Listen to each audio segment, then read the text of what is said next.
I am and uniting the You will? Hardly.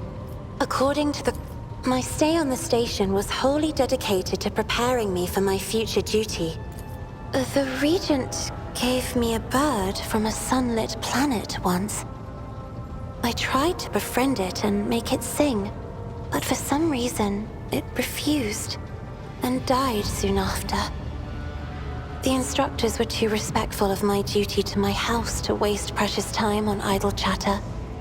Aside from them, there were only servants on the station, and you know they have their vocal cords removed, so they cannot break their vow of silence.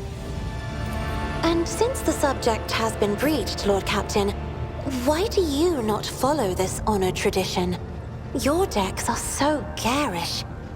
Apologies, I meant noisy. The rabble don't just chatter.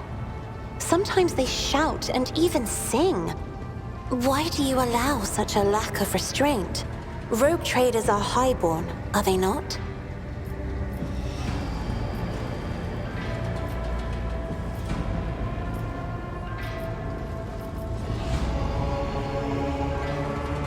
Please forgive me, Lord Captain. I was sure it was a sacred tradition made sacrosanct by the ancient vows of obedience. I expect more surprises will be waiting for me outside the walls of Urak 5. The Navigator's open eye is baneful to whoever the warp's ruinous shine falls upon, and therefore it is the symbol of our power. We are the guiding stars of humanity, found worthy of an uncommon gift, and one of the duties that we bear is to guard our eye, even from wayward glances that may bear evil. Besides, I am aware that lesser servants of the Imperium may find our appearance repulsive. The Navigator gene twists the features the rabble are used to seeing, and the magnificence of our role cannot be grasped by their feeble minds.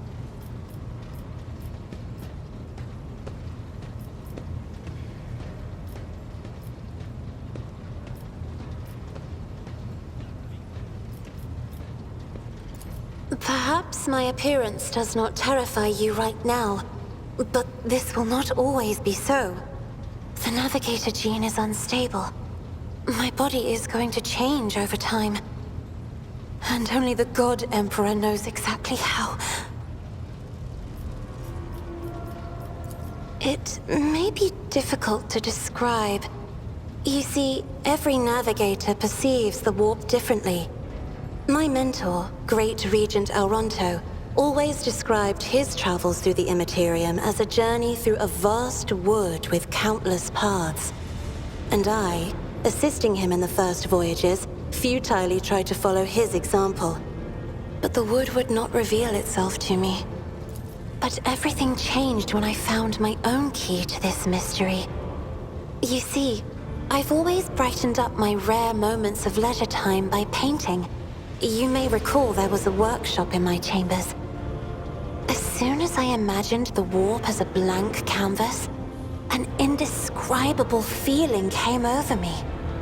I moved the brush, going deeper and deeper into my own painting. Visions were hidden within the vibrant colors of my palette, and something inside me knew which should be brought out and which should be left behind. I woke up several days later, after the voyage was safely complete. The Emperor graced me with a gift. I can see inner life in addition to the mundane. You cannot know that a fruit has rotten from the inside until a blade slices it in two. I can see the rot from far away. It roils like swamp mud, oozing through the bright peel. Anger and boredom, sadness and joy.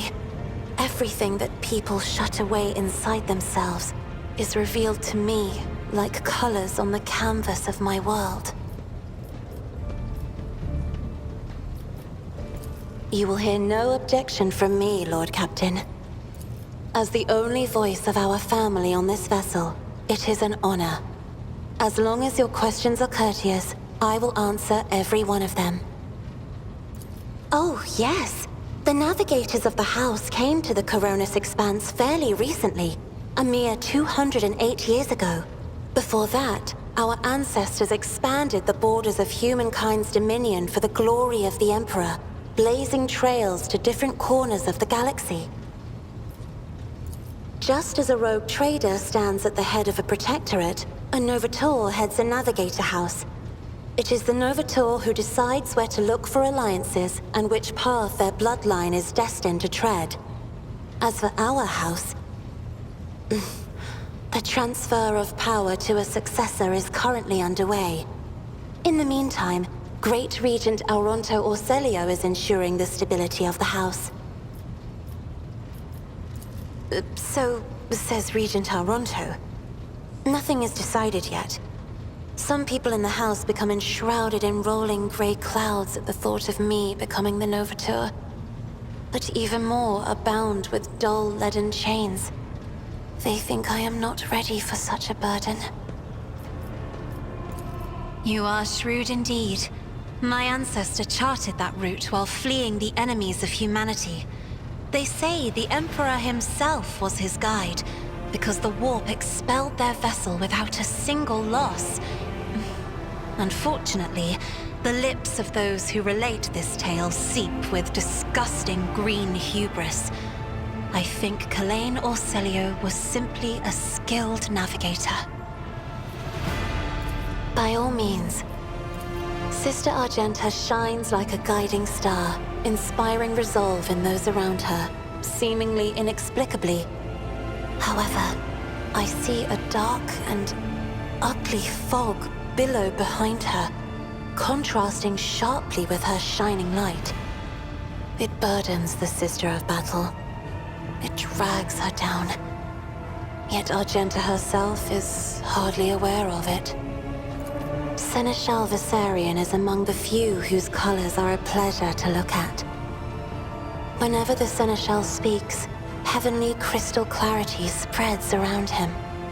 And whenever he is angered, dark blue clouds condense over him. And in his rare moments of joy, a pure gleam of sunset pink caresses the souls of those near him. Out of your entire retinue, Lord Captain, he is the only one I would trust with my life. Idira's emotions are like a maelstrom, bright, unbridled, enveloping her form like a wondrous kaleidoscope of colors. And as dangerous as a twisting warp storm. The riot of colors hides the truth from my eyes. What exactly is driving this woman? Is it her own will, or is it the Immaterium, Lord Captain? I have enjoyed your company. Thank you for the conversation.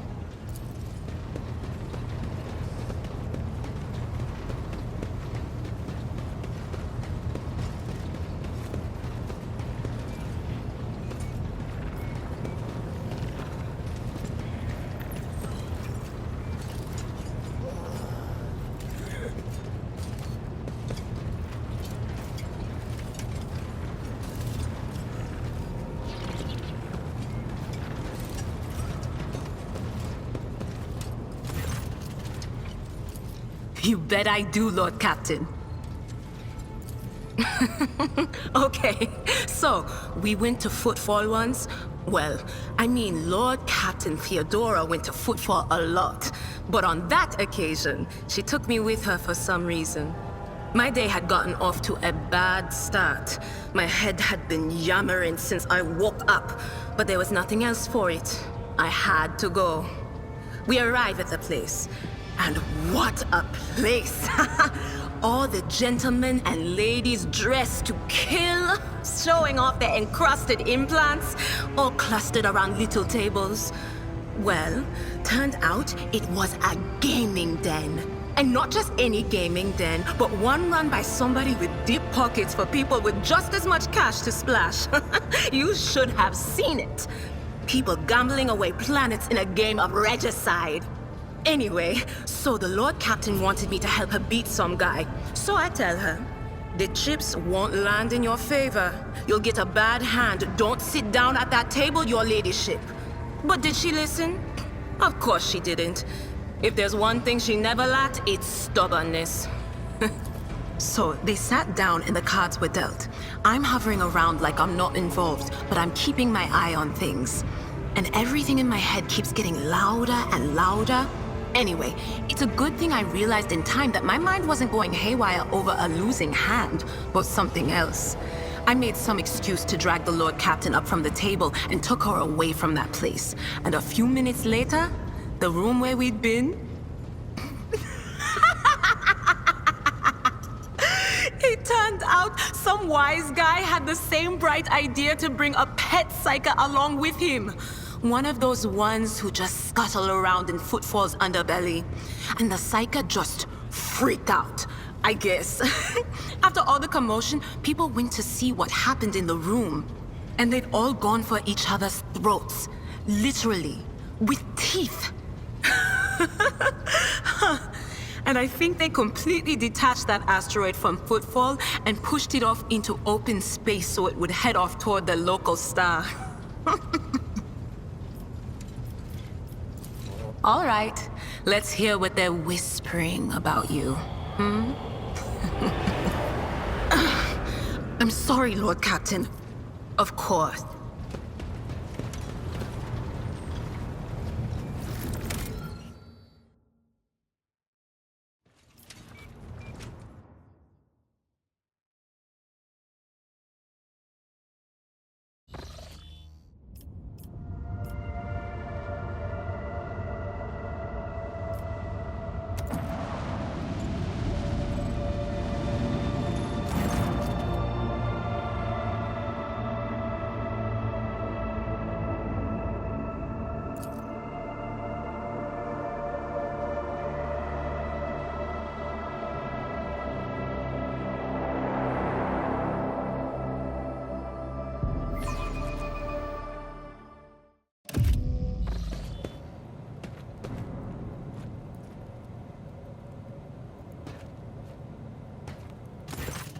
Lord Captain, my apologies. I did not notice your entrance.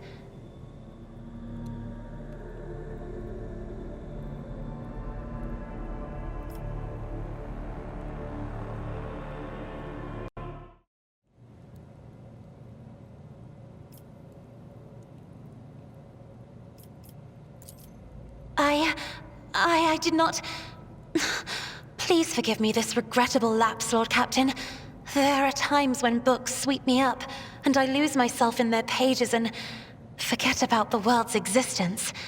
Was there something you required of me? One should not underestimate the navigators of House Orselio, Lord Captain.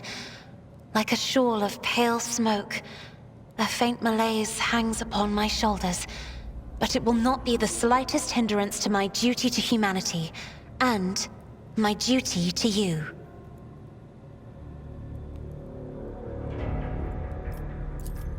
Your servants are somewhat sluggish when it comes to attending a noblewoman of the Navis nobility, but they are quite tolerable. Thank you for your concern.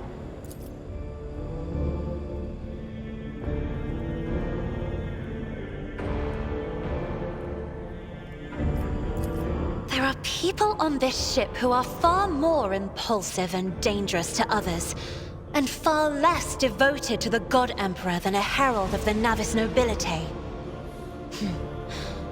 But I did not need your words to see the shades of umber unease that whirl around your subjects whenever I am near. Were I not acquainted with such a reaction, I could have found their behavior in your question just now insulting. Oh. This. I found this fascinating read on one of the shelves, and I must say, it has caught my eye.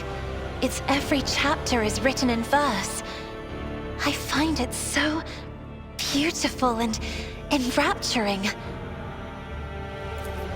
Urak 5 had a vast archive of its own, of course, although most of the works within had to do with scholarly disciplines of some sort or another. Only in my sparse moments of respite was I allowed to escape into the pages of more embellished works.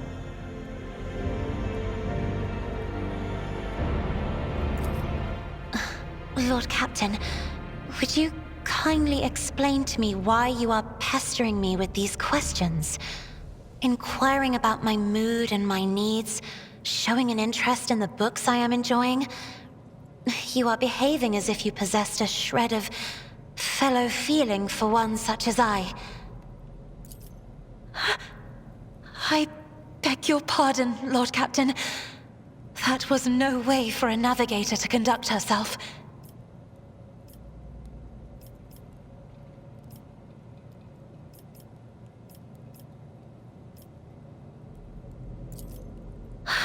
Please forgive me. I cannot even understand myself right now. Your words and attention have reminded me of life on the station, of Theobald and Felek. I do not understand. They were merely the keepers of Urak 5. So why do memories of those two make me feel a strange heaviness here? At the same time, I find myself overwhelmed with new excitement and anticipation.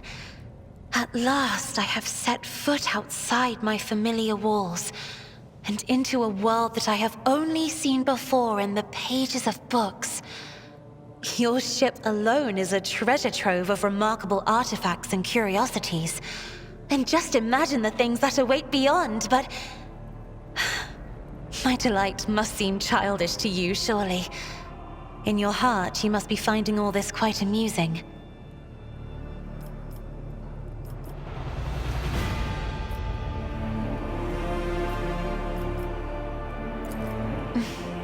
Indeed. I did not know. That is to say, I could not have known, as it is the first time we are speaking in a circumstance so private. My word, when I found this place, it was so full of officers. Why did they all leave? Or because my presence offends them? Then I must take my leave as well. I am due to inspect the Sanctum Navis after the communion ritual and prepare the chamber for the upcoming warp jump. Thank you for your company.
The Undying Emperor commanded us to spin a web of blood around his children, and we obeyed.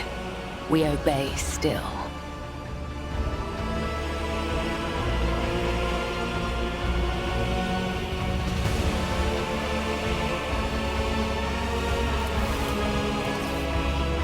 Domin von Valancius, death has whispered your name.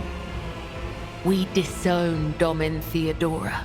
We renounce our oath to her.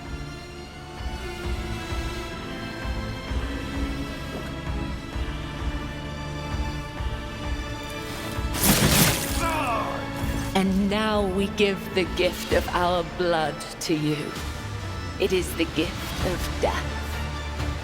Death has whispered your name. The followers of the tenets of the web swear fealty to their new overlord and offer proof of their devotion.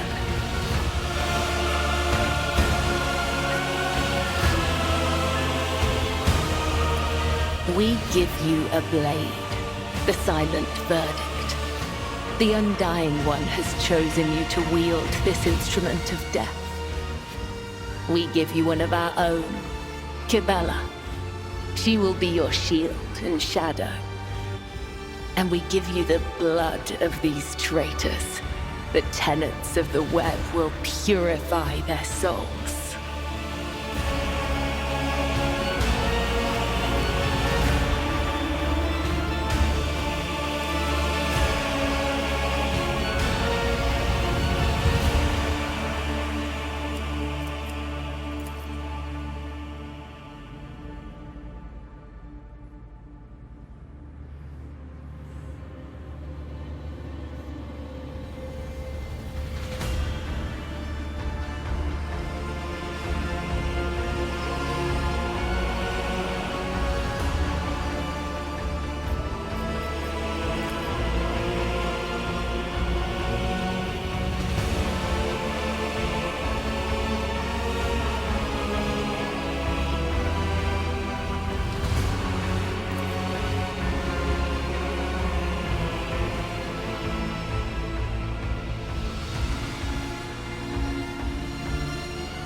These renegades committed treachery against their domin.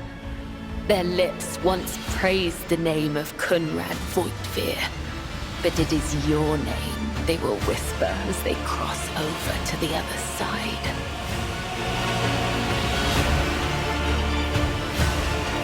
The domin has discerned our essence. This is a great honor for the blood-spun web. We have woven the bays of this ship together with the threads of our faith for many years. We keep the greatest relic, his tarot, through which he sends us his blessed revelations. We obey the whispers of the Undying One. This is our service to him. This is our service to you.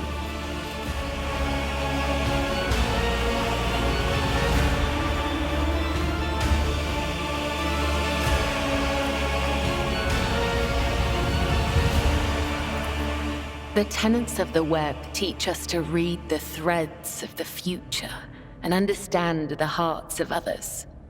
When a soul is filled with the poison of corruption, we know its time has come. We bring liberation. 3 strikes, 3 rebukes, 1 blade. This is how we serve the Undying One. This is how we serve you and your flagship. But there are others, the virtuous martyrs who contravene his design without realizing it. Those who have come too close to faltering or committing an apostasy, but have not erred yet. We present such souls to the Undying One.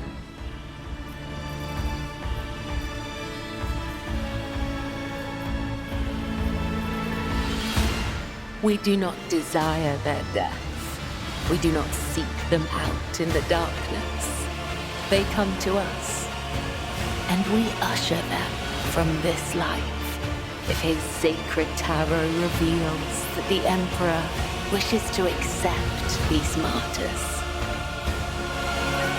Our laws and teachings, our philosophy and way of life, our art of combat and spiritual dogma, the tenets are the blood-spun web itself.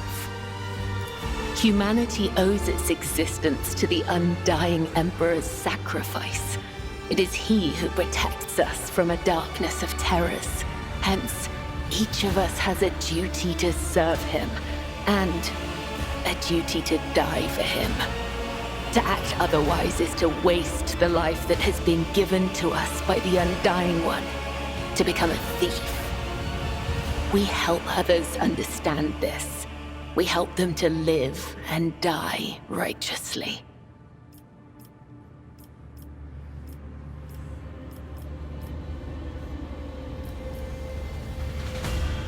Your name upon our lips.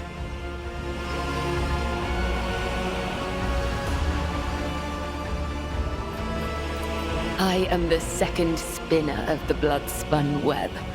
The honor of this title is bestowed only upon those who have ushered more souls than... It is shameful to speak of one's own deeds. I'm here to become your shadow, not to make boasts. So you may offer the souls of these traitors as a gift to him. You have the authority to order their execution. Their blood will bind us together through him. For the God Emperor, the Undying One is death itself.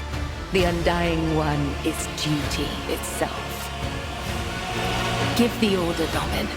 Let a spinner of the blood-spun web undergo the test of a sacred trial.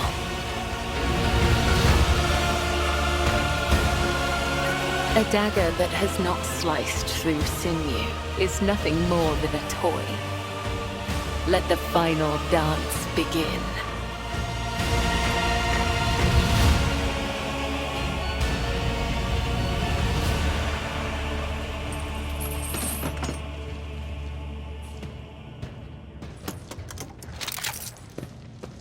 Your Emperor won't save you!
As the tenets, my blade whispers your name.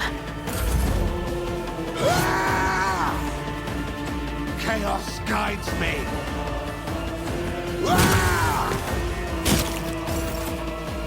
Death to non-believers! I serve the ruinous powers!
The undying Domin Fon. And now we give these red. The Domin has discerned our essence. This is a great, but there are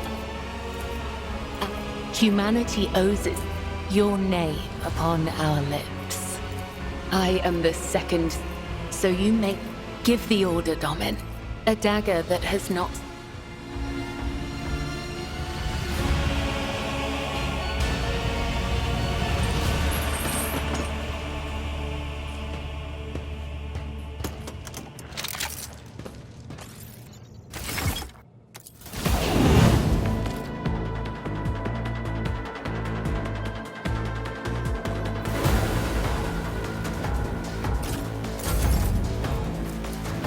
Trust me.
As honor ordains.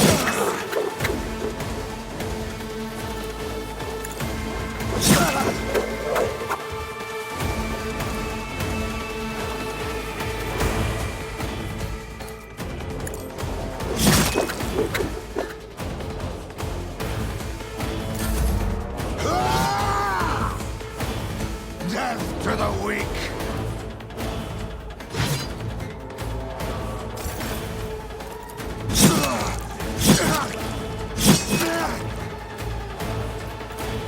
Trust me.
Domin.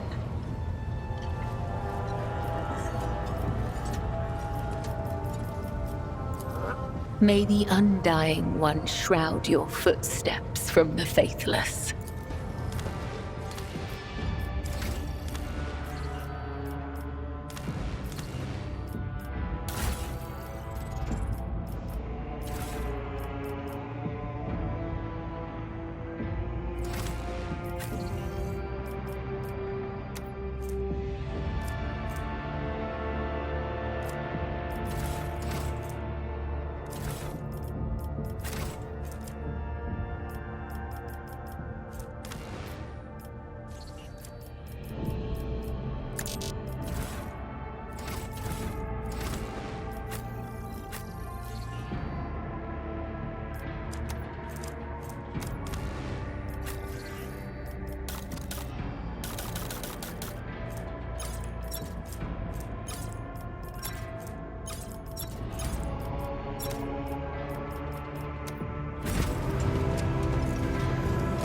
Domin. Domin. The Vizier taught us that there are many like us throughout the Imperium who spill blood in his name. Death cultists, as they call us. He said that no two death cults are the same, just as there are no two identical stars in the void. I will tell you about the blood-spun web, but I cannot speak on behalf of all death cults. The blood-spun web holds the bays of the flagship together with the threads of its faith. Such is our service to the Domini of the Von Valancius line. The Undying One commanded the Domini to embark on a ship and sail the void's expanse. And thus, it became our duty to protect your dynasty and the Ark that became its home. This great relic of blood and adamantine. Some loathe and fear us. They call us murderers and reapers.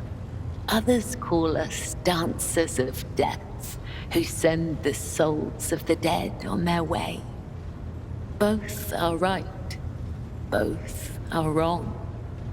We are servants of the Undying Emperor.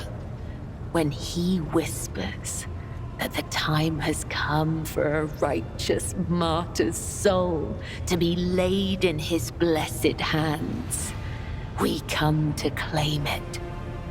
When he whispers that the wicked must know of his wrath, we come to reap. This is how we maintain order on the ship, unseen and guided by death's will. We are carried along by a current of blood in the great river of fate. Life is not given or taken away by chance.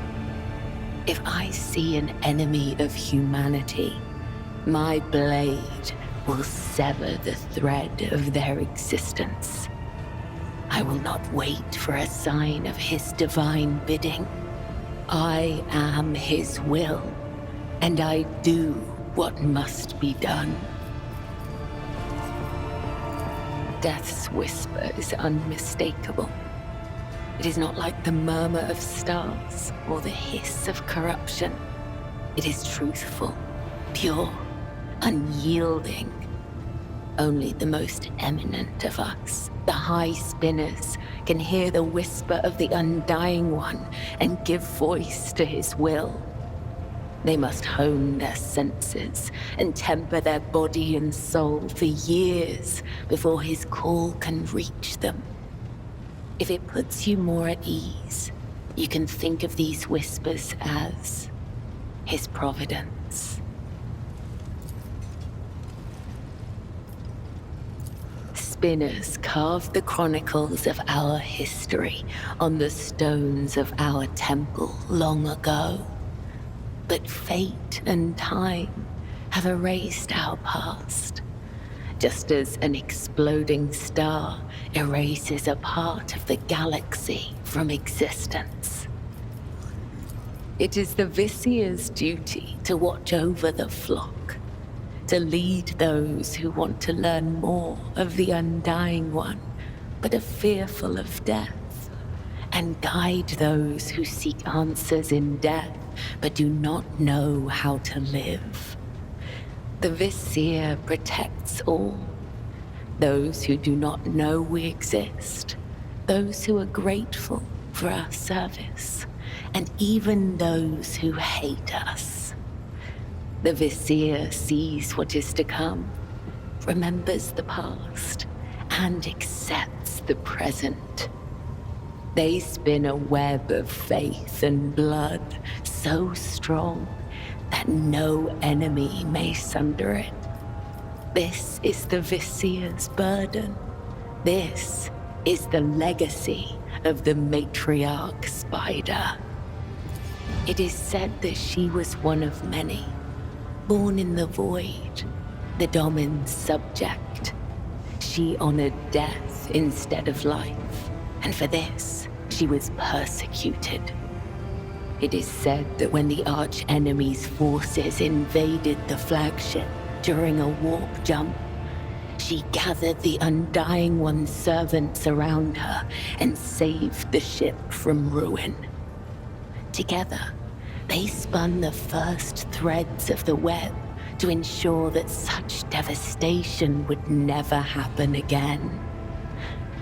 It is said that she was strong and indomitable, but as the years passed, her heart became as stone, and thus the Undying One whispered her name to the one who would become the first Visier of the blood-spun web. Through blood, sweat, tears, and the strength of their convictions, the servants of the Undying One spin the souls of your subjects into threads of balance. This is why we refer to ourselves as spinners. Those who are newly committed to the blood-spun web are called lesser spinners. If they are faithful in their service to him, they may eventually become spinners. The most devout of us all are known as the High Spinners, of whom there are 7, each bearing a unique title. The Visier, the first spinner, leads the cult. I, Kibella, am the second spinner. The third spinner's name is Io, and there are 4 more.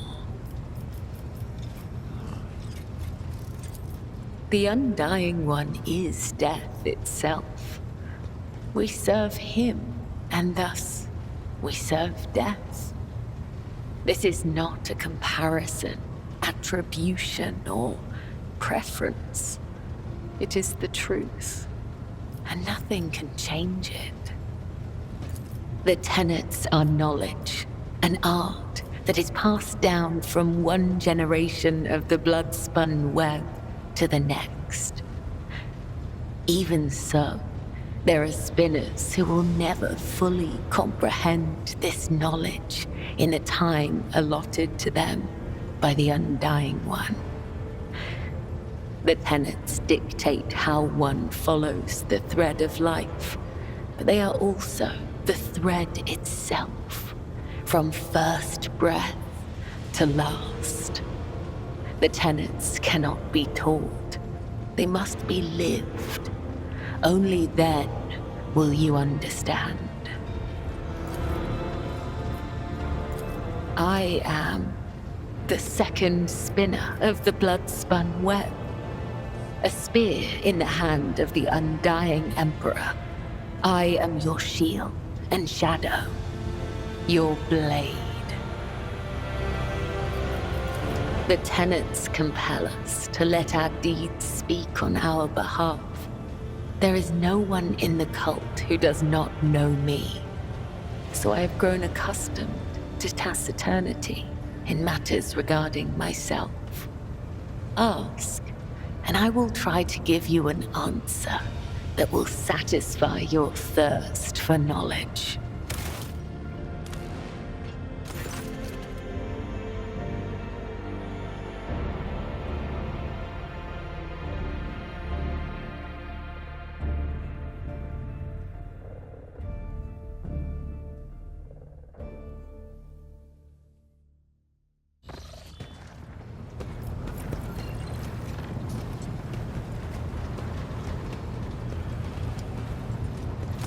Domin.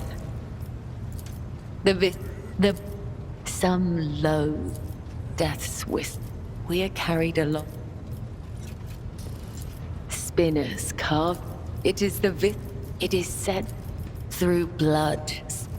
The undying one. The tenets are knowledge.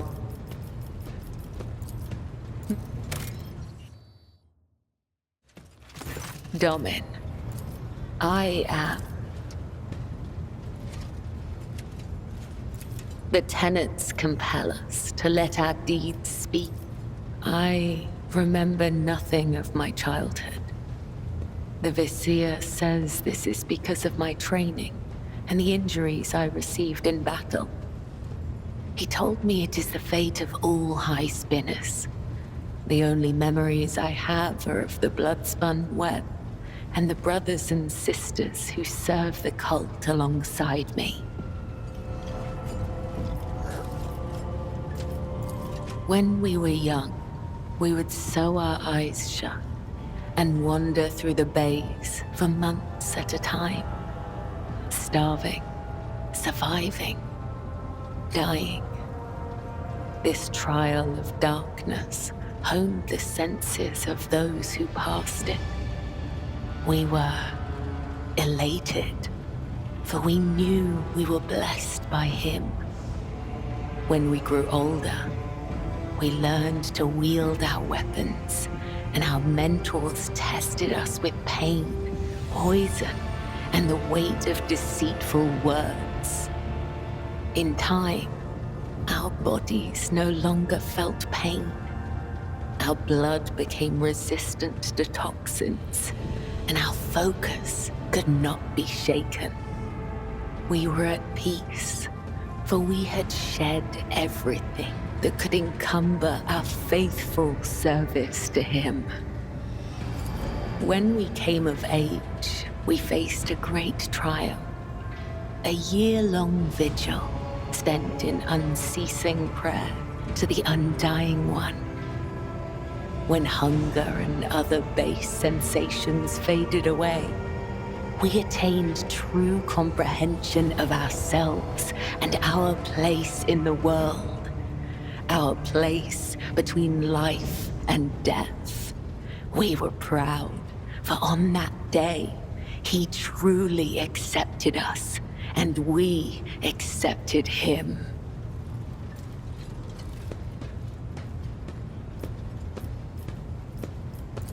Those who devote themselves to the service of the Undying One must be prepared to pay any price. Emotions, blood, life, death, memory. We all must lose what we hold most dear to become a spear in his hand. Some may lose everything, but they will also gain everything. When we join the cult, we relinquish our past. The blood-spun web becomes our new family. I have seen the pain, terror, and doubt in the eyes of those who hear the Undying One whisper the names of their kin. For some, the blessing of oblivion is a gift not unlike death. Attachment makes us weak. The weak meet their demise prematurely. But such death does not please the Undying One, for a soul must not be claimed before their time has come. It is true that spinners occasionally cross paths with those outside the cult, but such paths always diverge in the end. We may walk the same road together, but we are nothing more than temporary traveling companions.